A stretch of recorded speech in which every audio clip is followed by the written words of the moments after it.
नमस्कार. ज्ञानगंगा भारत या यूट्यूब चॅनलवर आपल्या सगळ्यांचे हार्दिक स्वागत आहे. आज आपण महा-टी-ई-टीसाठी अतिशय उपयुक्त नागरिकशास्त्र विषयातील ग्रामपंचायत व पंचायत समिती यावरील महत्त्वाचे 30 प्रश्न बघणार आहोत आणि ते तुम्हाला टी-ई-टी पेपर 1 आणि 2 साठी अतिशय उपयुक्त ठरणार आहे. त्यासाठी व्हिडिओ तुम्ही पूर्ण बघा. चला तर आपण प्रश्न बघूया. प्रश्न क्रमांक 1. स्थानिक स्वराज्य संस्थांची जननी असे कोणत्या व्यवस्थेला म्हटले जाते? तर या प्रश्नाचे बरोबर उत्तर आहे पर्याय क्रमांक ब. ग्रामीण प्रशासन. प्रश्न क्रमांक 2. भारतात स्थानिक स्वराज्य संस्थेचा जनक असे कोणास म्हटले जाते? तर या प्रश्नाचे बरोबर उत्तर आहे पर्याय क्रमांक ब. Lord Ripon. लॉर्ड रिपन यांना भारताचा स्थानिक स्वराज्य संस्थेचा जनक असे म्हटले जाते. प्रश्न क्रमांक 3. भारतीय संविधानाच्या कोणत्या कलमामध्ये ग्रामपंचायतीच्या स्थापनेबाबत निर्देश दिलेले आहेत? तर या प्रश्नाचे बरोबर उत्तर आहे पर्याय क्रमांक ब. कलम 40.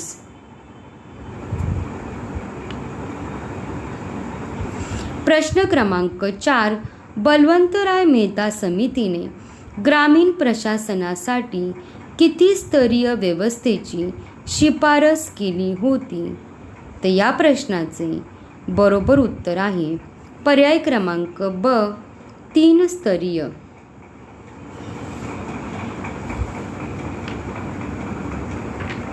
प्रश्न क्रमांक 5. महाराष्ट्रात 73वी घटना दुरुस्ती कधीपासून लागू करण्यात आली?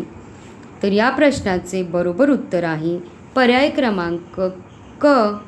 1 मे 1994. 1 मे 1994 साली महाराष्ट्रात 73वी घटना दुरुस्ती लागू करण्यात आली. प्रश्न क्रमांक 6. ग्रामपंचायत स्थापन करण्यासाठी संबंधित गावाची लोकसंख्या किमान किती असणे आवश्यक आहे? तर या प्रश्नाचे बरोबर उत्तर आहे पर्याय क्रमांक ब. 600. प्रश्न क्रमांक 7.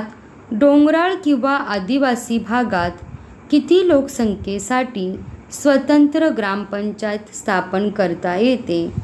तर या प्रश्नाचे बरोबर उत्तर आहे पर्याय क्रमांक अ. 300.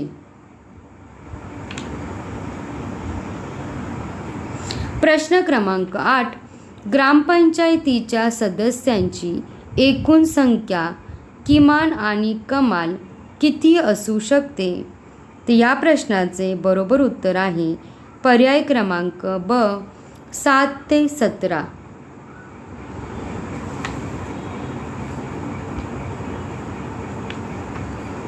प्रश्न क्रमांक 9. ग्रामपंचायत सदस्यांची निवड कोणाकडून केली जाते? तर या प्रश्नाचे बरोबर उत्तर आहे पर्याय क्रमांक क. गावातील नोंदणीकृत प्रौढ मतदारांकडून केली जाते. प्रश्न क्रमांक 10. ग्रामपंचायतीच्या निवडणुकीत उभे राहण्यासाठी उमेदवाराचे वय किमान किती वर्ष पूर्ण असणे आवश्यक आहे? तर या प्रश्नाचे बरोबर उत्तर आहे पर्याय क्रमांक ब. 21 वर्ष. प्रश्न क्रमांक 11. ग्रामपंचायतीचा प्रशासकीय प्रमुख आणि सचिव म्हणून कोण काम पाहतो? तर या प्रश्नाचे बरोबर उत्तर आहे पर्याय क्रमांक क. ग्रामसेवक. प्रश्न क्रमांक 12. ग्रामसेवकाची नियुक्ती खालीलपैकी कोणाकडून केली जाते? तर या प्रश्नाचे बरोबर उत्तर आहे पर्याय क्रमांक अ. मुख्य कार्यकारी अधिकारी यांच्याकडून ग्रामसेवकाची नियुक्ती केली जाते. प्रश्न क्रमांक 13, ग्रामसेवकाचे वेतन कोणत्या निधीतून दिले जाते? तर या प्रश्नाचे बरोबर उत्तर आहे पर्याय क्रमांक क, जिल्हा परिषदेच्या जिल्हा निधीतून.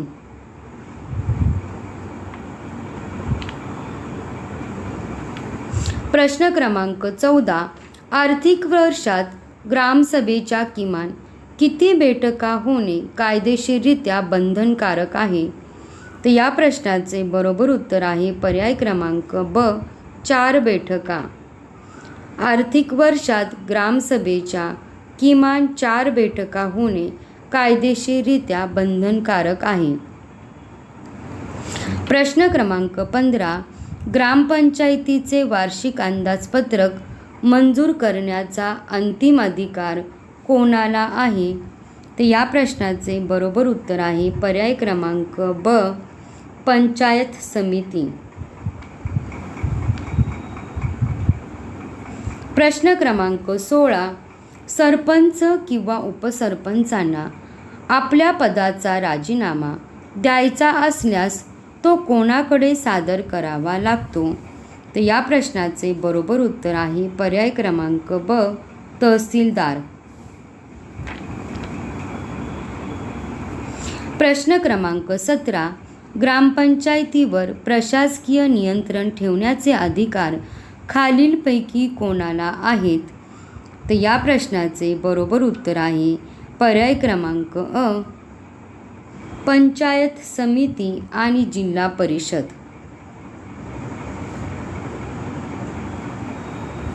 प्रश्न क्रमांक 18, पंचायत राज व्यवस्थेमधील मध्यम स्तर म्हणजेच दुसरा टप्पा म्हणून कोणती संस्था ओळखली जाते? तर या प्रश्नाचे बरोबर उत्तर आहे पर्याय क्रमांक ब, पंचायत समिती. प्रश्न क्रमांक 19, प्रत्येक तालुक्यासाठी एक पंचायत समिती असेल अशी तरतूद कोणत्या कायद्यात आहे? तर या प्रश्नाचे बरोबर उत्तर आहे पर्याय क्रमांक ब, महाराष्ट्र जिल्हा परिषद व पंचायत समिती कायदा 1961.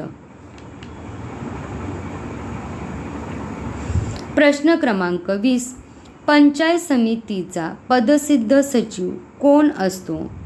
तर या प्रश्नाचे बरोबर उत्तर आहे पर्याय क्रमांक क, गटविकास अधिकारी BDO हा पंचायत समितीचा पदसिद्ध सचिव असतो. प्रश्न क्रमांक 21, गटविकास अधिकाऱ्याची निवड आणि नियुक्ती कशी होते? तर या प्रश्नाचे बरोबर उत्तर आहे पर्याय क्रमांक अ, MPC कडून आणि राज्य शासनाकडून नियुक्ती केली जाते.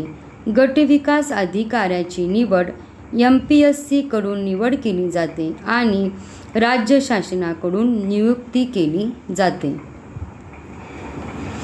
प्रश्न क्रमांक 22, पंचायत समितीच्या 2 सभामधील अंतर कमाल किती असू शकते? तर या प्रश्नाचे बरोबर उत्तर आहे पर्याय क्रमांक ब, 1 महिना. प्रश्न क्रमांक 23, पंचायत समितीच्या निवडून आलेल्या सदस्यांमधून कशाची निवड केली जाते? तर या प्रश्नाचे बरोबर उत्तर आहे पर्याय क्रमांक ब, सभापती व उपसभापती. प्रश्न क्रमांक 24, पंचायत समिती सभापतीला आपल्या पदाचा राजीनामा द्यायचा असल्यास तो कोणाकडे द्यावा लागतो? तर या प्रश्नाचे बरोबर उत्तर आहे पर्याय क्रमांक क, जिल्हा परिषद अध्यक्ष. पंचायत समिती सभापतीला आपल्या पदाचा राजीनामा द्यायचा असल्यास तो जिल्हा परिषद अध्यक्ष यांच्याकडे द्यावा लागतो. प्रश्न क्रमांक 25, पंचायत समितीला आर्थिक सहाय्य आणि अनुदाने कोणामार्फत दिली जातात? तर पंचायत समितीला आर्थिक सहाय्य आणि अनुदाने ही जिल्हा परिषद व राज्य शासन यांच्यामार्फत दिली जाते. त्याच्यामुळे पर्याय क्रमांक ब हे बरोबर उत्तर आहे. प्रश्न क्रमांक 26. पंचायत समितीचे वार्षिक अंदाजपत्रक तयार करण्याची जबाबदारी कोणाची असते? तर या प्रश्नाचे बरोबर उत्तर आहे पर्याय क्रमांक ब गटविकास अधिकारी. प्रश्न क्रमांक 27. महाराष्ट्रातील स्थानिक स्वराज्य संस्थांमध्ये महिलांसाठी किती टक्के जागा राखीव ठेवण्यात आल्या आहेत? तर या प्रश्नाचे बरोबर उत्तर आहे पर्याय क्रमांक क 50% जागा राखीव ठेवण्यात आलेल्या आहेत. प्रश्न क्रमांक 28. ग्रामपंचायतीच्या उत्पादनाचे मुख्य साधन खालीलपैकी कोणते आहे? तर या प्रश्नाचे बरोबर उत्तर आहे पर्याय क्रमांक 1 पर्याय क्रमांक अ घरपट्टी व पाणीपट्टी. स्थानिक कर हे ग्रामपंचायतीच्या उत्पन्नाचे मुख्य साधन आहे. प्रश्न क्रमांक 29. न्याय पंचायत स्थापन करण्याची शिफारस कोणत्या समितीने केली होती? तर या प्रश्नाचे बरोबर उत्तर आहे पर्याय क्रमांक ब अशोक मेहता समिती यांनी न्याय पंचायत स्थापन करण्याची शिफारस केली होती. प्रश्न क्रमांक 30. खालीलपैकी कोणता घटक ग्रामपंचायत आणि पंचायत समिती या दोन्हींमधील महत्त्वाचा दुवा मानला जातो? तर या प्रश्नाचे बरोबर उत्तर आहे पर्याय क्रमांक क विस्तार पर्याय क्रमांक क विस्तार अधिकारी. विस्तार अधिकारी हा ग्रामपंचायत आणि पंचायत समिती या दोन्हींमधील महत्त्वाचा दुवा मानला जातो. अशा प्रकारे आज आपण TET साठी अतिशय उपयुक्त नागरिकशास्त्र विषयातील महत्त्वाचे 30 प्रश्न बघितले आणि ते तुम्हाला TET पेपर 1 आणि 2 साठी अतिशय उपयुक्त ठरणार आहे. त्यासाठी व्हिडिओ तुम्ही पुन्हा बघा आणि तुम्हाला हा व्हिडिओ कसा वाटला कमेंट बॉक्समध्ये जरूर कळवा. व्हिडिओला जास्तीत जास्त शेअर करा, लाईक करा आणि तुम्ही आमच्या ज्ञानगंगा भारत या यूट्यूब चॅनलवर नवीन असाल तर चॅनलला जरूर सबस्क्राईब करा आणि बेल आयकॉनला प्रेस करा जेणेकरून आपल्यापर्यंत अशाच प्रकारच्या नवीन व्हिडिओची माहिती मिळू शकेल. धन्यवाद.